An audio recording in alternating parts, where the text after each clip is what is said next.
और फिलहाल वक्त हो चला है खबर 1 मिनट का। 1 मिनट में देखिए बिहार झारखंड की तमाम बड़ी खबरों का विश्लेषण।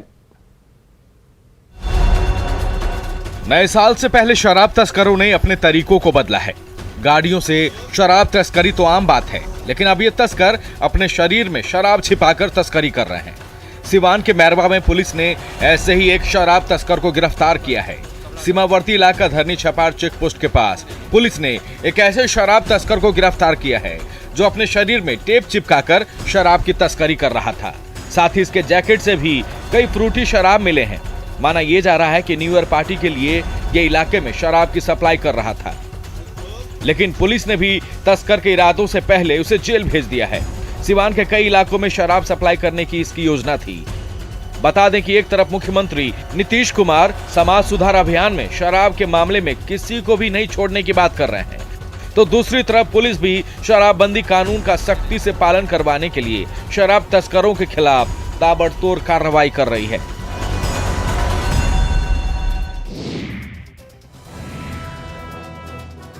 गोपालगंज के सदर अस्पताल में बत्ती गुल और मोबाइल के टॉर्च की रोशनी में मरीजों का इलाज।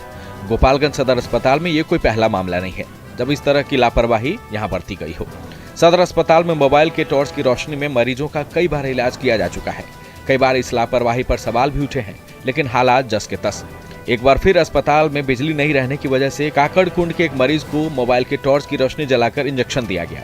सरैया के भी एक पेशेंट जिनका हाथ फ्रैक्चर हो गया था, उन्हें भी बत्ती गुल के बीच मोबाइल के टॉर्च की रोशनी में इंजेक्शन लगाया गया, वो भी तब जब सदर अस्पताल के लिए जनरेटर की व्यवस्था है।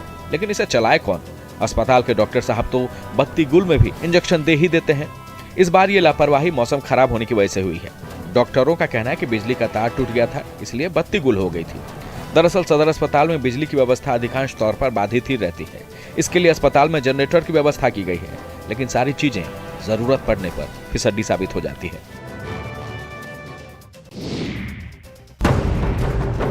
मधुबनी के कई इलाकों में ठंड की वजह से लोग परेशान हैं।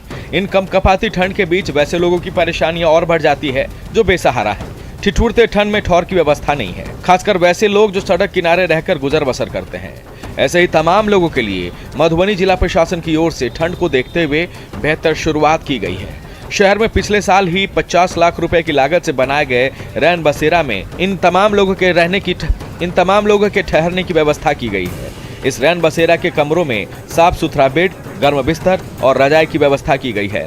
जिला प्रशासन के इस रैन बसेरा में बेड के साथ साथ सफाई पर भी खासा फोकस किया गया है।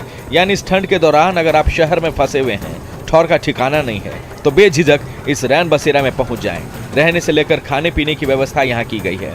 लेकिन रैन बसेरा में जिस तरह से कई लोगों को एक साथ बिठाकर खाना खिलाया जा रहा है, कोरोना के इस नए ओमिक्रॉन वेरिएंट के बीच ये सवालों में है।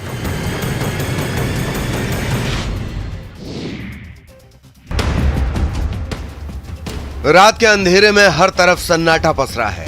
सड़क किनारे 2 बाइक खड़ी हैं, तभी 2 नकाबपोश अपराधी दबे पांव पहुंचते हैं। हर तरफ नजरें घुमाते हैं। जैसे ही रास्ता साफ नजर आता है, हैंडल अनलॉक करते हैं, बाइक को यू टर्न करके सड़क की ओर ले जाते हैं और घसीटते हुए वहां से ओझल हो जाते हैं। ये सीसीटीवी तस्वीरें हैं गुलजार बाग के वार्ड नंबर 4 की, जहां सर्द रात में 2 अपराधियों ने चमचमाती बाइक उड़ा ली। दरअसल वार्ड नंबर 4 के निवासी आशीष कुमार सड़क किनारे बाइक खड़ी कर घर के अंदर आराम कर रहे थे। सर्द रात में इस समय ज्यादा चहल पहल नहीं थी। तभी उस सड़क से गुजर रहे 2 अपराधियों की नजर घर के बाहर खड़ी बाइक पर पड़ती है। जब रास्ता साफ दिखता है तो दोनों अपराधी हैंडल के लॉक पर वार करने लगते हैं। थोड़ी देर के प्रयास में जैसे ही हैंडल खुलता है, वैसे ही दोनों अपराधी बाइक लेकर 9-2-11 हो जाते हैं।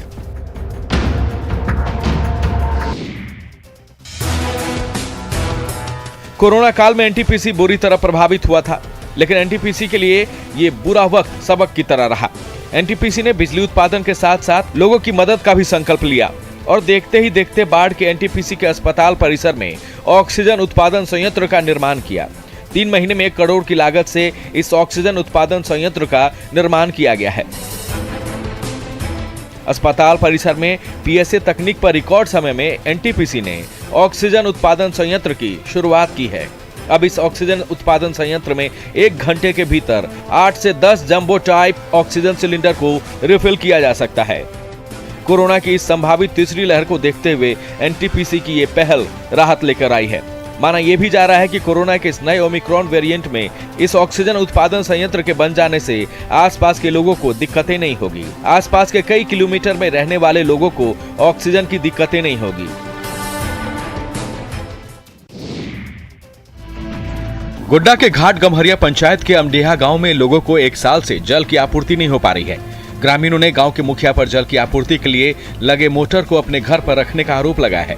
ग्रामीणों के अनुसार लाखों की कीमत से गांव में जल आपूर्ति के लिए पानी टंकी का निर्माण किया गया था।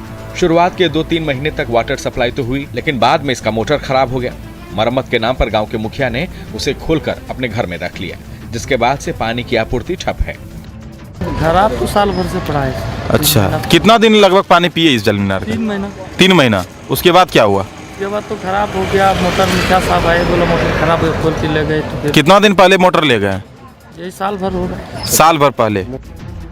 ग्रामीणों की शिकायत पर महागामा प्रखंड के बीडीओ मामले की जांच कर कार्रवाई की बात कह रहे हैं। जहां एक और सरकार सभी को स्वच्छ पानी की आपूर्ति की बात कह रही है, वहीं दूसरी ओर गांव के जनप्रतिनिधियों की उदासीनता से इस तरह की योजनाओं का लाभ गांव के लोगों को नहीं मिल पा रहा है।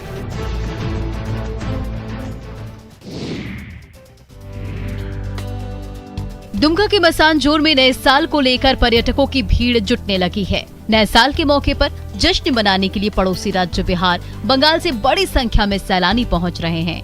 मसानजोर की सुंदरता के कारण लोग इसे एक खूबसूरत पिकनिक स्पॉट मानते हैं और नए साल का जश्न मनाने यहां हर साल आते हैं।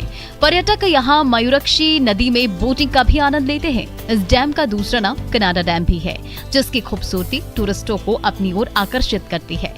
बहुत आदमी आया है इधर पिकनिक के लिए, हम लोग भी आया है घूमने के लिए। बहुत अच्छा लगा, बहुत सुंदर है। मसानजोर डैम के आसपास की प्राकृतिक वादियां पर्यटकों को लुभाती है। क्रिसमस के बाद से ही मसानजोर डैम के पास पर्यटकों की भीड़ जुटने लगी है और पूरा जनवरी महीना मसानजोर डैम पर्यटकों से गुलजार रहता है। मसानजोर डैम को कनाडा डैम के नाम से भी जाना जाता है। मयूराक्षी नदी पर बना ये डैम पर्वत श्रृंखलाओं के बीच प्रकृति की गोद में होने की वजह से पर्यटकों को लुभाता है। और हम सभी में एक छिपी हुई प्रतिभा होती है, लेकिन कुछ ही लोग ऐसे होते हैं जो अपनी प्रतिभा को अलग स्तर पर ले जाते हैं और मिसाल कायम करते हैं। हम अपनी पहल में बायजू यंग जीनियस में कुछ ऐसे बच्चों से मिले जो दृढ़ संकल्प और मेहनत से अपनी प्रतिभा को अलग स्तर पर ले गए और लोगों के लिए मिसाल बन गए। आज हम आपको दिल्ली के एक ऐसे ही प्रतिभाशाली बच्चे रिया सचदेव से मिलवाएंगे।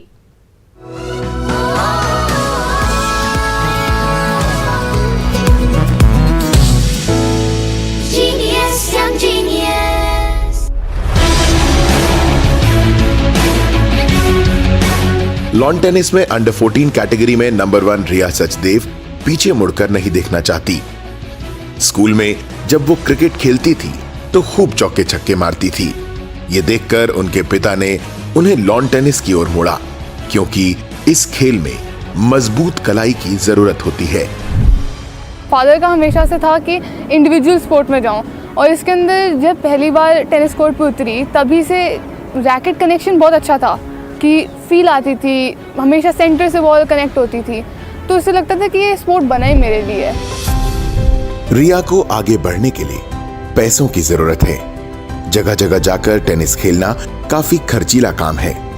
परिवार को थोड़ी परेशानी हो रही है, लेकिन वो रिया का खेल नहीं रुकने देंगे। सेकेंड ईयर में जाके मेरे को रियलाइज़ हुआ कि बहुत टफ स्पोर्ट है और इसके लिए क्या बोलते हैं अकेले नहीं हो पाएगा।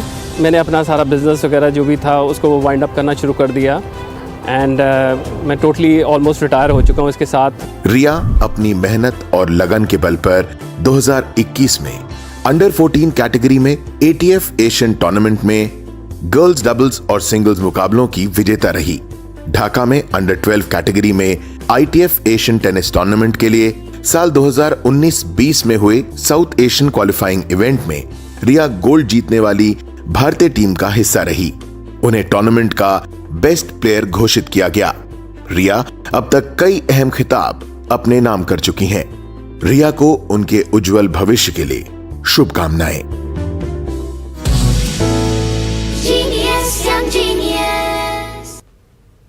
वहीं world wide fund for nature India और रैकेट का ये एक अनोखा प्रयास है, जहां उत्तराखंड में नदियों के एक ऐसे समूह को तैयार किया जाएगा जो अब तक मनुष्यों को रोजमर्रा जिंदगी से दूर हो। हर तरफ संरक्षण की बात हो रही है, पर इस प्रयास में कुछ अनछुई नदियों को बचाने की कोशिश पूरी की जा रही है। मिशन पानी की एक रिपोर्ट। स्वच्छता और पानी हमको बचानी है ये जिंदगानी। Uttarakhand is in the headwaters of the Ganga. It's very important for us to maintain the river connectivity. The river has to flow from upstream to downstream. What is happening is that there are many interventions, human interventions, which are actually disrupting the connectivity of rivers. It alters the flows, it alters the flow of sediments, which is important for downstream river as well as fertility. It impacts the flow of energy. It impacts the flow of biota, which is essentially the microorganisms as well as the fish species downstream. Idea behind this free-flowing river atlas of Uttarakhand is to map those last remaining free-flowing rivers or connected rivers in Uttarakhand. So this is also an idea to spin the conversation little differently from restoring a river from after degradation to a scenario when we can actually protect the pristine rivers as is.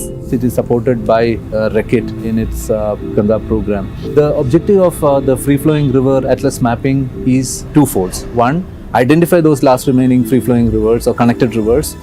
Second, raise the profile of these rivers and how critical it is for the ecosystem services of the rivers that we care about, and how we can come together to put together a plan and an action to conserve this for posterity. But the message that we are trying to also convey is that it makes absolute business sense to conserve and keep a pristine river rather than waiting for the degradation to happen and then come up with a rejuvenation plan. So can we actually do that, protect the pristine rivers upfront?